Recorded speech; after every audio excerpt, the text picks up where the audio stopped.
ইস্তেগফার করলে আপনার কি লাভ হবে?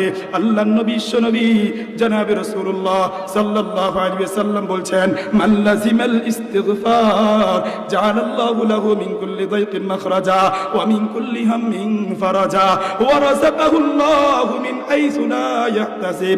আল্লাহর নবী বিশ্বনবী জনাবে রাসূলুল্লাহ সাল্লাল্লাহু আলাইহি ওয়াসাল্লাম বলছেন, যে ব্যক্তি ইস্তেগফারকে আবশ্যক করে নেবে, ইস্তেগফারকে লাজিম করে নেবে, চলতে ফিরতে ইস্তেগফার করবে, আল্লাহু আকবার চলাফেরা করতে ইস্তেগফার করবে, আল্লাহর নবী বলেন, মান লাযিমাল ইস্তিগফার জাআলাল্লাহু লাহু মিন কুল্লি দাইকিন মাখরাজা।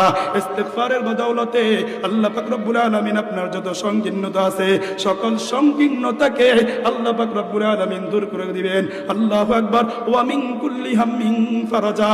যত দুশ্চিন্তা আছে, যত পেরেশানি আছে, আল্লাহ পাক রব্বুল আলামিন আপনার পেরেশানি দূর করে দিবেন। ওয়া রাযাকাহুল্লাহু মিন হাইসু লা ইয়াহতাসিব। রব্বুল আলামিন আল্লাহু আকবার। ইস্তিগফারের বদৌলতে, ইস্তিগফার জফার কারণে আল্লাহ পাক রব্বুল আলামিন আপনাকে প্রত্যেক রিজিকের ব্যবস্থা করবেন, আপনি কল্পনাও করতে পারবেন না। ধারণাতীত রিজিক আল্লাহ পাক রব্বুল আলামিন আপনাকে দান করবেন। মুহতারাম হাজিরিন, আল্লাহু আকবার। ইস্তিগফার করলে আল্লাহ পাক রব্বুল আলামিন আপনাকে মুস্তাজাবুদ দাওয়াত